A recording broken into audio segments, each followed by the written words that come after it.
మేషరాశి వాళ్ళకి కుజుడు ఎటువంటి ఫలితాలు ఇస్తాడో మనం క్లుప్తంగా తెలుసుకుందాం. మేషరాశి రాశికి అధిపతి కుజుడయ్యాడు. అలాగే అష్టమ స్థానంలో ఉన్నటువంటి వృశ్చిక రాశికి అధిపతి కూడా కుజుడే. కాబట్టి 1వ స్థానానికి 8వ స్థానానికి అధిపతి అయినటువంటి ఈ కుజుడు శరీర ఆలోచన, మన ఆలోచన ఎలా ఉంటే ఈ సంవత్సరం మనం అన్ని పనుల్లోనూ ముందుకెళ్ళగలుగుతాం. మన ఆలోచన ఎలా ఉంటే మన పనులు మన ఆటంకాలు చేసుకుంటూ కష్టాలు తెచ్చుకుంటాం అనే దాని మీద మీకు చెప్పడం జరుగుతుంది.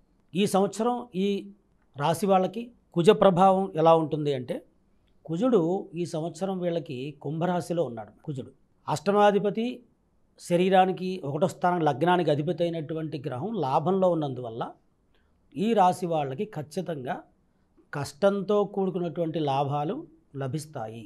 అంటే కష్టపడితే ఖచ్చితంగా లాభం దొరుకుతుంది, లాభం కలుగుతుంది, తృప్తి చెందగలుగుతారు అనేటటువంటి విషయం ఇందులో మనం గుర్తుంచుకోవాలి. కుజుడు 1వ స్థానానికి అధిపతి అయ్యాడు కాబట్టి మన ఆలోచనను సరి చేసుకోవాలి. ఈ రాశి వాళ్ళకి ఎవరికైతే వివాహాలు లేట్ అవుతున్నాయో, అంటే వివాహ ఆలస్యం విలంబనం జరుగుతోందో వాళ్ళందరికీ కూడా ఈ కుజుడి యొక్క సంబంధిత విషయాలలో కుజుడికి శుక్రుడికి కలిపి మీరు శాంతి పూజా కార్యక్రమాలు చేసుకోండి. తప్పకుండా ఈ సంవత్సరం ఆగస్టు తర్వాత ఈ మేషరాశి వృశ్చిక రాశి వాళ్ళకి వివాహం అవుతుంది. అంటే ఆడవాళ్ళు మగవాళ్ళు అందరూ ఉంటారు కదా, వీళ్ళందరికీ ఖచ్చితంగా వివాహానికి ఆలస్యం అవుతోంది అనే ఆలోచన చాలామంది ఉంటారు. వాళ్ళందరికీ ఖచ్చితమైనటువంటి రెమెడీ ఏంటంటే ఈ కుజ సంబంధిత పూజలు, అలాగే వివాహ కారకుడైనటువంటి గ్రహం శుక్ర పూజలు, ఈ రెండూ కలిపి వల్లీ దేవసేన సమేత సుబ్రహ్మణ్య స్వామి వారికి పూజా కార్యక్రమాలు, అభిషేకాలు, తర్వాత సుబ్రహ్మణ్య కళ్యాణ పాశుపత హోమం అని ఒకటి ఉంటుంది, అది మీరు చేసుకోవచ్చు. ఎందుకంటే ఇకపోతే శని ప్రభావం ఎలా ఉంటుంది ఈ మేషరాశి వాళ్ళకి. శని ఈ రాశి వాళ్ళకి ఉద్యోగ కారకుడు, అలాగే లాభం తెచ్చిపెట్టే గ్రహం. ఉద్యోగం అంటే ఉద్యోగం చేసేవాళ్లే కాదండి, వ్యాపారం చేసేవాళ్ళు కావచ్చు, లేకపోతే ఆఫీసులో కూర్చుని ఆఫీస్ మెయింటైన్ చేసేవాళ్ళు కావచ్చు, ఉద్యోగం చేసేవాళ్ళు కావచ్చు. ఉద్యోగం అంటే పెద్ద ఉద్యోగం చేసేవాళ్ళే కాదు, ఒక కంపెనీలో ఆఖరికి చిన్న స్వీపర్ దగ్గర నుంచి మొదలు పెద్ద ఓనర్ వరకు కూడా ఉద్యోగమే అంటారు. మరి ఈ ఉద్యోగ కారకుడైనటువంటి ఈ రాశి వాళ్ళకి శని కాబట్టి శని ఈ సంవత్సరం అంతా కూడా చాలా చాలా చాలా బాగున్నాడు అనమాట ఈ రాశి వాళ్ళకి. ఎందుకంటే కుంభరాశిలో శని ఉండడం వల్ల స్వస్థానంలో శని ఉన్నాడు కాబట్టి ఆయన శనేశ్వర స్వామి వారు అని మనం సంబోధించాలి. శని శని శని అని చెప్పి మనం ఏకలింగంతో మాట్లాడడం కంటే శనేశ్వర స్వామి వారు మనకి అనుకూలిస్తే ఏం జరుగుతోంది అని తెలుసుకుంటే మేషరాశి వాళ్ళకి ఉద్యోగ ప్రయత్నాలు బ్రహ్మాండంగా ఫలిస్తాయి. శనేశ్వరుడు లాభాలు తృప్తినిచ్చేటటువంటి గ్రహం ఈ రాశి వాళ్ళకి మాత్రమే. కాబట్టి శని వల్ల మీకు ఇబ్బందులు లేవు. ఒకవేళ గనక మేషరాశి వాళ్ళు ఎవరైనా సరే ఈ సంవత్సరం అని కాకుండా ఈ శనిచ్చే ఫలితాల్లో కొన్ని మనకి తెలుస్తూ ఉంటాయన్నమాట.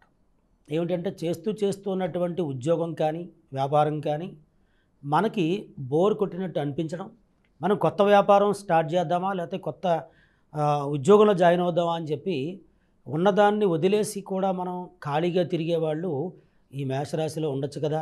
మరి వీళ్ళందరికీ కూడా విసుక్కోవడము, లేకపోతే ఈ శని వల్ల మోసపోవడము, ఆరోగ్య లోపాలు, బద్ధకము, మతిమరుపు, ఇవే మనకి శని మన జాతకంలో జరుగుతున్నటువంటి సిమ్టమ్స్.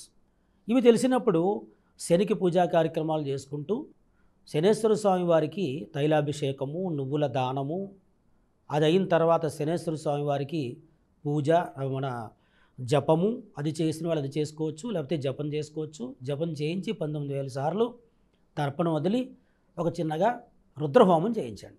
చేస్తే ఖచ్చితంగా మీకు ఈ శని దోషాలన్నీ పోతాయి.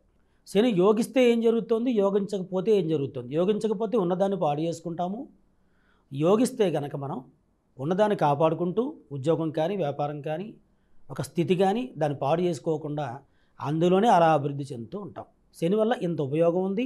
అలాగే ఒక మనిషి ఒక మంచిగా ఉండడం వల్ల ఏం ఉపయోగం ఉంటుంది, ఒక గుణం. ఒక మనిషి మంచితనం లేకుండా విసుక్కుంటూ ఉండడం వల్ల ఏమి నిరుపయోగం ఉంటుందని చెప్పి మన దీంట్లో మీకు సూక్ష్మంగా చెప్పడం జరుగుతుందన్నమాట.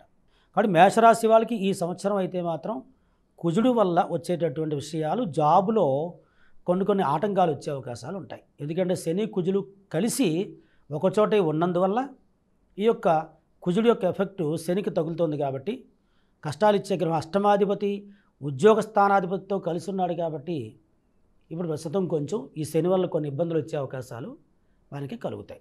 కాబట్టి ఈ రాశి వాళ్ళు శని కుజులకి పూజా కార్యక్రమాలు చేసుకుంటూ శనికి సుబ్రహ్మణ్య స్వామి వారిది హోమ కార్యక్రమం చేసుకోండి, మీకు మొత్తం బాగుంటుంది.